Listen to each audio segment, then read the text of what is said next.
Welcome back, minors. My name is Tracy Kriegel. I'm a counselor here at Student Wellbeing. And my name's Amber Johnson. I'm also a counselor here at Student Wellbeing, and it's time for your morning cup of joe. So Tracy, off the top of your head, how many different social media platforms can you name? Oh boy, okay, here we go. Instagram, Facebook, Discord, Snapchat, WhatsApp, TikTok, YouTube, and probably all kinds more that are in development, wouldn't you say? Yeah, that's a great list. I don't think I can name that many off the top of my head. So sorry for putting you on the spot there. That's okay. Well, you know, when couples start dating, they start sharing their own online lives with their partner, right? Yeah, maybe they share their Snapchat and Instagram at first, and then maybe Discords after that. And before you know it, they're sending each other videos on YouTube and shorts on TikTok. And you might even share a Minecraft world. That seems to be exceedingly common. Your phone becomes a window into each other's lives and what they're doing. And you can see when they're online, you can see what they're doing all the time. Social media actually ends up becoming a form of intimacy in and of itself. Right. And you know, if you have Messenger, if they're on Messenger, you can totally see their location. Yes. Well, when they're active. So that's a whole thing too, because you're laying there at night and you can see like, oh, why is this person on their phone right now? Oh, why are they not responding to me? You know, like there's a button on there that you can actually change your status so people can't see it. So right, but how many people do that? And if like on a normal basis, if they're not doing something, right? You know? If they're not trying to hide something, they just like leave it alone. But then the other partner sits there and can obsessively watch it. True. Yeah, that's how it goes. So intimacy is kind of a loaded word, isn't it? Yes, absolutely. So Tracy, what do you think the different kinds of intimacy are? Well, I would say there's several different kinds, but first I would say there's physical intimacy. So sharing physical touch, affection, sexual activity. This could be as simple as a touch on the shoulder or as intimate as full or on sexual intercourse. And then I would say there's emotional intimacy, such as sharing feelings, thoughts, and emotions with someone. And then, of course, there's intellectual intimacy, sharing ideas, opinions, and interests with someone. Spiritual intimacy, sharing beliefs, values, and a sense of meaning or purpose with someone. And then social intimacy, sharing friends, family, and social activities with someone.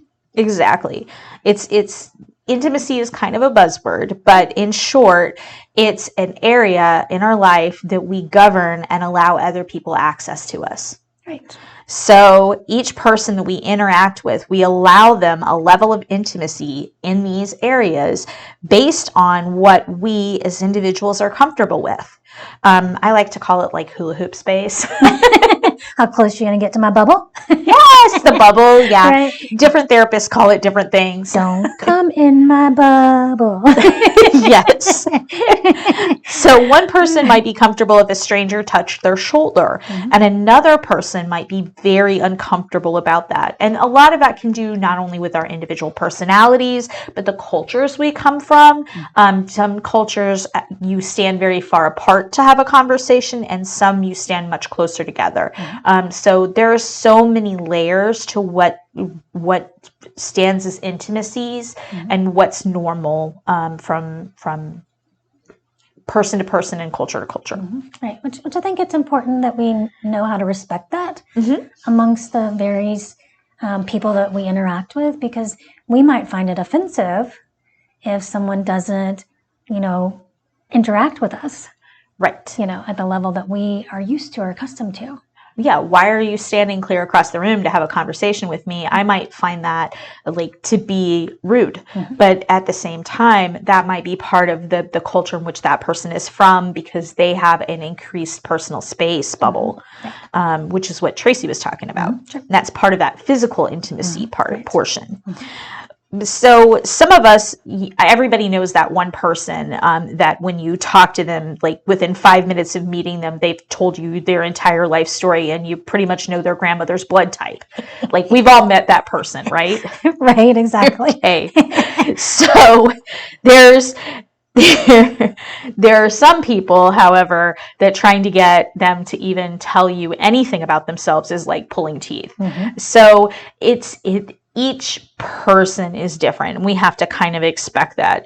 So for most of us, there's certain intimacies that are too close to share with another person, period. Like it doesn't matter how close I am to the person, there are certain things that we would say you're never going to be that intimate with another human being. Yeah, there's just things that are off limits. Yes, they're too personal. Yes. And those are different from person to person.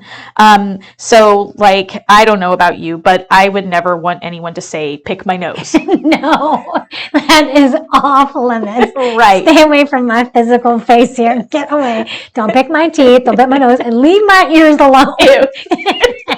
That's so nasty. Yes. That's a bit too intimate. So it's not a continuum. That's where I was going with that. And treating it like it's levels to be conquered is a sign of unhealthy attachment and unhealthy thinking. So if your partner or friend or someone else wants an intimacy you aren't prepared for, it doesn't mean that you don't love them or trust them. It isn't a measure of how you feel about them. It's just instead where you as an individual feel comfortable. So you don't have to level up, like nose picking isn't on the eventual goal here. Never. Not Never. going there. I picked that because I can't think of anybody that would be okay with that. No, I mean, little kids do the darndest things, but the only people I could see doing that, which are not people, they're animals, is, if you watch things at the zoo. You've seen,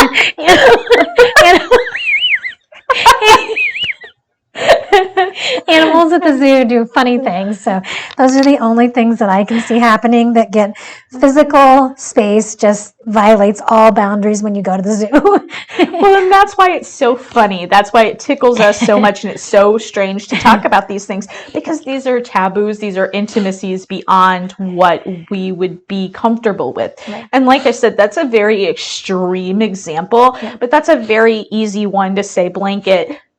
I can't think of anybody that would be okay with that. Yeah. Like that's an intimacy beyond what most people would be fine with.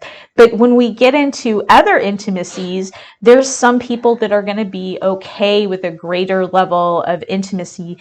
Some people are okay with random people coming up and hugging them. Right. And then other people are like, absolutely not. Like, no, Bubble. stay out of my hula hoop space. My bubble is staying out here. Yes. So these intimacies can make us feel uncomfortable when they're too close. When somebody is stepping into an area where we don't feel comfortable with them being with, it can feel violating. It can cause us feelings of anxiety. It can make us feel dirty. It can make us feel extremely uncomfortable. And in order to prevent feeling this way, it's important for us to create healthy boundaries. Boundaries is another word that you've probably heard a lot. It's another one of those buzzwords. And it simply means like it sounds. It's a separation between you and the people around you. And think of it like a fence. It's like a fence that keeps the cows in and the predators out. And a fence keeps our intimacy safe and keeps us from stepping on other people. Right. So I think, so what in the world does this have to do with social media, Amber? Well, remember we talked about social intimacy, which is the sharing of our friends and our family and our social activities with someone. Social media is a piece of that, and it has various levels of intimacy. Sharing your Snapchat username is one thing. Sharing your password is another. I think I'm understanding where you're going with this. Yeah. Sharing an account is another. So again, not everybody's going to be able to feel comfortable with these intimacies, and that's okay. And it's healthy to say no and set that boundary if you want to. However, for those of you who do share those things, if the relationship ends, what do we do now? Yeah, how do you split your account? Right. It's almost this division.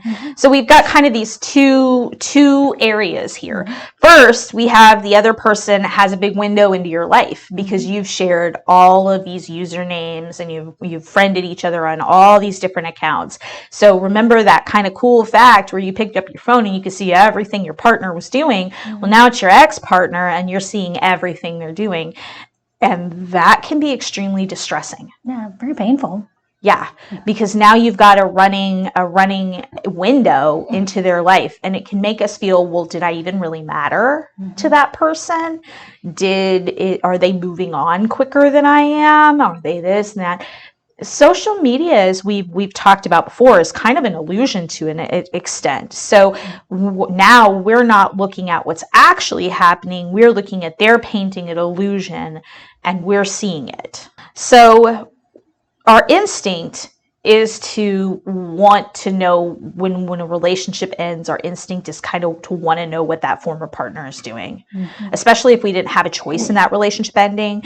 We do. So at least for a large portion of people, you see people checking the social media and seeing what they're doing and doing this and checking when they're online and who they're hanging out with, and it becomes almost an addiction. So you see all these social media accounts represent a connection to that person, that Snapchat, that Instagram. Those are all connections. And if I'm not ready to let go of those connections, it's almost an invisible way for me to keep connected to that person. So we can convince ourselves that we won't look and we'll say, okay, I'm not going to look at it. But we keep them added on there as a friend because we want to keep that connection. We want to keep the idea that we're going to get back together with this person eventually. We want to be friends with that person. We want whatever, but we want to keep that connection. But if we're really being honest, is it because we want to be friends? Is it because we want to get back together later? Or is it actually because we don't want to let go of the connection we have to that person? So it's, a lot of this just kind of drives that denial. Yes. It prevents closure in a relationship. So it keeps that emotional turmoil happening for the person, which creates anxiety and stress. Right. That had social media not been there at one point, closure to the relationship would have been when the other partner would have said, I don't think this is going to work anymore, so we're just done. And that's how it used to be. Yeah, it used to be when a relationship ended that you didn't see each other anymore. Yeah. Like maybe their phone number hung out in your phone, but that closure moment happened when you deleted their phone number. Yeah. But now we don't have that. Now it's this constant connection in like little tentacles in our lives of 1,000 different ways we're connected to this person. And it kind of leaves it like an open wound because we think we're leaving the door for them open for them to come back into our lives. But all we're doing is we're leaving that wound open. Right. Because here's the crucial part. If that person does choose to come back into our lives later, like we need to evaluate first, is that even something I want to do? Like we've broken up. Why did we break up? Like what caused the end of this relationship? Is this really even something I want? Because when you've just broken up with somebody, that's not the time to decide that. And two, it also leaves you, if you don't close that door and have that separation, then you're going to take all those problems that led to that breakup and guess what? Those are going to piggyback right into you guys getting back together if that's what happens. Right, exactly. And we don't want that. Yeah. So what are our options?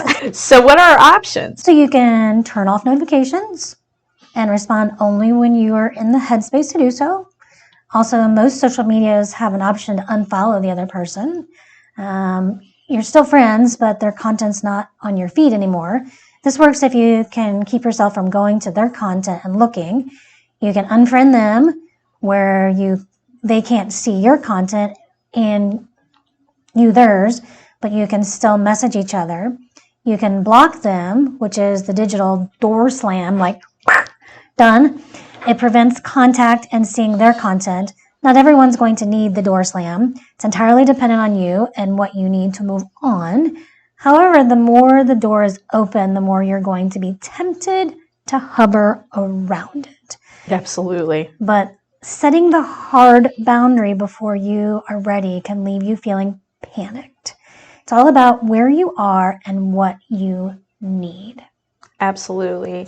So, I guess there's a lot of options here. I wonder, when I'm looking at this, have we thought about also, can you just delete the person? Yeah, we can unfriend them and then turn around and block them. But if we just unfriend the person, then they can still see your stuff. And to some degree, like we have controlling, like let's use Facebook as an example. If you have somebody on Facebook, depending on what your settings are, your privacy settings are, the person may be able to see certain things that you post. So if you are in that I just broke up with somebody phase, then sometimes we find ourselves on our ex's page, even though we've unfriended them. And then, you're kind of sitting there and you're scrolling through and you can only see part of the picture now, but you still can see the picture. So for some of us, you've got to turn around and you've got to block it all the way. True. So it just depends on the level that you need. So do you have enough discipline? And we got to be truly honest with ourselves here. And when we're in pain from a breakup, this is hard because we want to keep those threads of connection, but we got to be, am I going to be able to have this person as a friend and not go to their page 50 times a day? Right. Reason I asked that, Amber, was because I like how you said you can unfriend them. I think there's a difference between, and I know it's the same thing, but it's a context in your brain of unfriending, deleting. Yes. Do you see what I was meaning? Yeah, now I see what you're talking about. See what I'm saying? When you delete someone from your life, you're trying to get rid of them. Yes. When you unfriend them, you just start to bring closure to the context of the relationship. Yeah. If that makes sense. You're changing their place in your relationship, and instead of being a friend, now they're an acquaintance or somebody you knew once. Yeah, and when you delete them, it's trying to erase them from your memory. And I think that's part of learning to cope with the ending of a relationship and saying, okay, I'm taking the context of this relationship and saying, we are no longer in a intimate relationship. This relationship is ending. We're moving on in different directions. When you say, I'm going to delete this relationship, it leaves it almost with an angry sense of there's not something that's final here. Right. It was broken. Yes. And because it was broken, I haven't finished dealing with everything that's here. Does that make sense? It's an abrupt end to the processing of it. So then we leave it, that wound is left open because we've just not processed the feeling. So yes, that's an important distinction because the urge is some people go the complete opposite direction. I'm going to erase every trace this person has had in my life. I'm going to throw away every single thing. I'm going to close every door. I'm going to block them on everything. And sometimes we need that to an extent, but what about a year from now when I'm healed and I have the ability to look back objectively and have fond memories of the good times? Because there were good times or you wouldn't have been with that person. Right, exactly. So being able to come back and leaving, not necessarily leaving the door open, but leaving the space for yourself to have memories and things that you can recall in a way that's healthy for you. Right. Exactly. Now, if you find yourself sitting over the box of pictures and just being obsessive with it to the point that it's affecting your mental health, maybe I need to hand that to somebody else for a while. Sure. Or lock it away or whatever. And if the relationship was abusive in any form or fashion, obviously those are the relationships that you Those want are blocked. door slams. Those are door slams, absolutely. So I think there's context of situations where deleting is appropriate and door slamming it. That's very highly encouraged. Yes. Recommended by all means. But if it's just, I don't like you, you're not my type situation, but yet the other person is saying, well, you are my type. I want you in my life. And it's not accepting of that. Unfriending would be a situation where, okay, well, maybe I just have to accept that this person just is not my type. Right. Because sometimes there's that just emotional connection where maybe we're just not ready to hear that I'm not your type. Or maybe it's just not a time for that couple to be together, or maybe they have certain things that they're incompatible on. Right. Maybe they have different directions that their life is going. It doesn't mean that the other person's a bad person, or that you're a bad person, or anything like that. Sometimes two people just aren't compatible, and that's okay. And when we look at the relationship ending, it doesn't have to be a total, complete 100% severing, but being a friend to that person immediately after a breakup is extremely difficult. And the closer you were to them, the harder that's going to be. Right, exactly. And it doesn't even have to be a intimate relationship from a partner stance. It could be a friend. Yes. So, or it could be a parent. Because maybe your parent made you really, really mad. I've seen parents do this with kids. Yes. Maybe your parent was very controlling. Yeah. And you want to just unfriend your parent for a bit because your parent's just being like completely controlling. Yes. And you have to set that limit with your mom or your dad or your sibling and be like, yeah, I don't want to be your friend right now on social media. Right.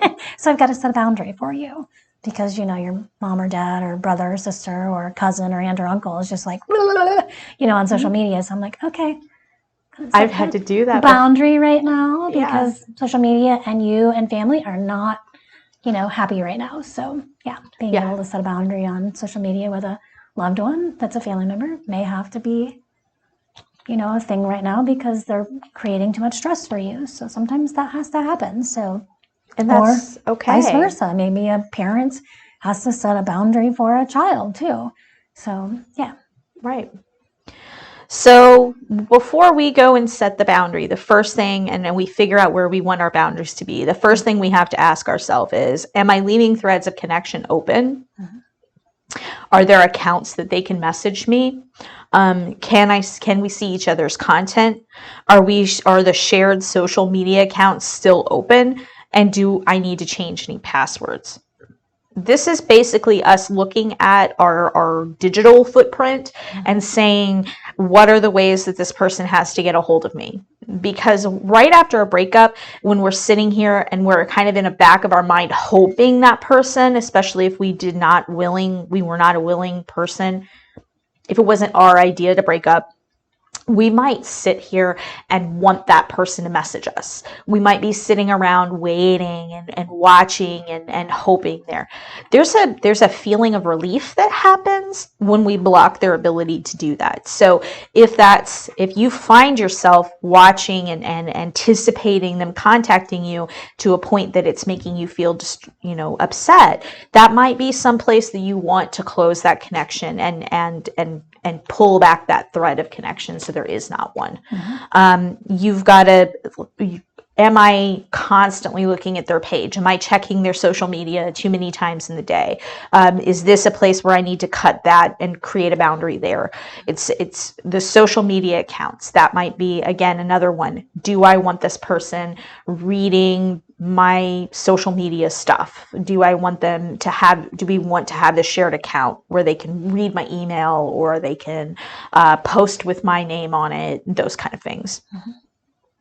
Do I need to change passwords to my personal accounts? Because I've seen this too many times where you've got people that have shared their personal passwords because maybe one partner thought the other partner was cheating. So to prove they weren't, they shared their password. And so now you've got that toxicity, and now they've got the ability, you've broke up. Now they still have the ability to see into your world. Is this a place I need to change those passwords and close that window? If I'm leaving those threads open, what do I hope will happen? So then we say, we can say, am I fantasizing about my former partner running back to me? We have to ask those questions to ourselves.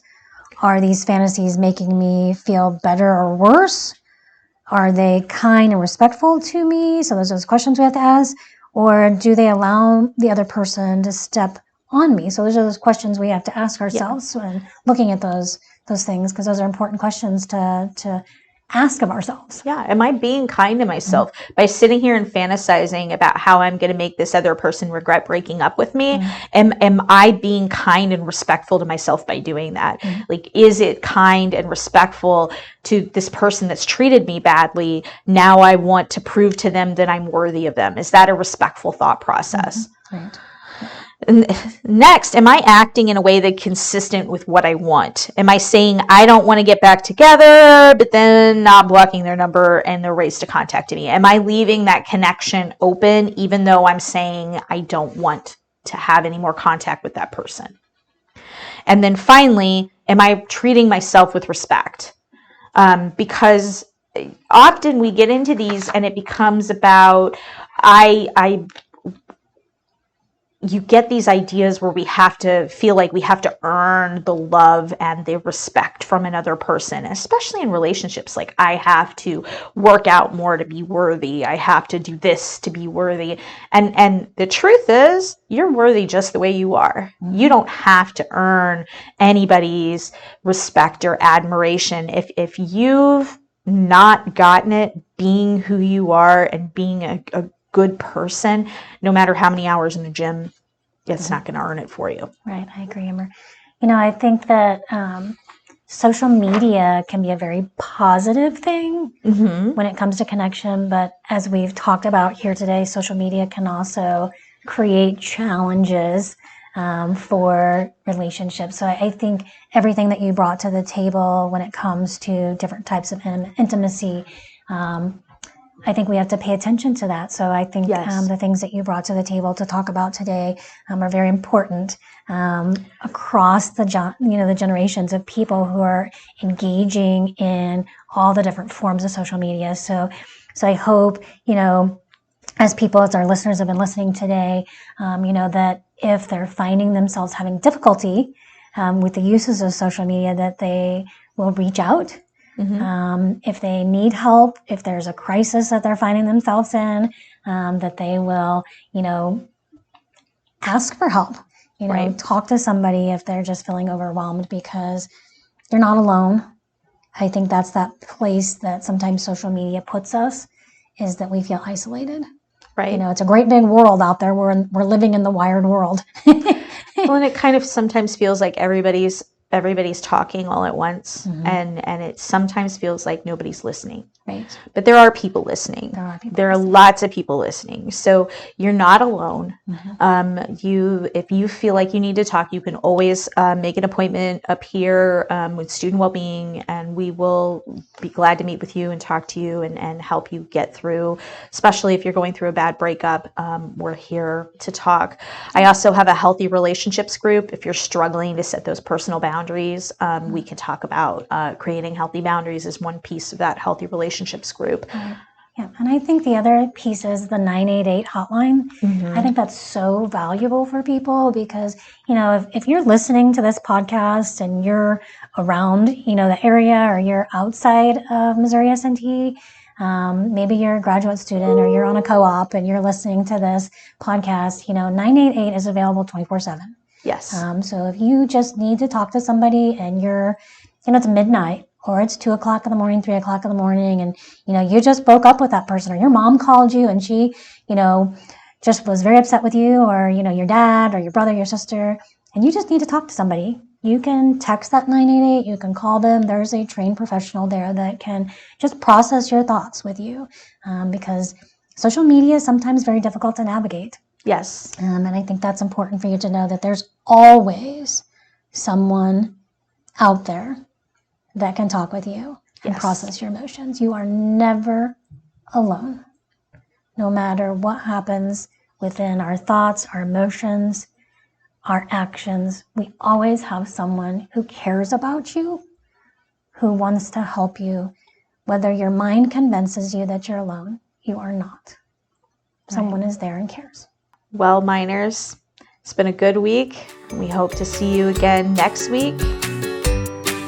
For more information about mental health and wellness, contact Student Wellbeing at 204 Norwood Hall. And you can also give us a call at 573-341-4211. The song Happy Days is brought to us by music from www.free-stock-music.com. You can also add and follow us on Instagram, Twitter, and Facebook using our handle @S&T Wellbeing.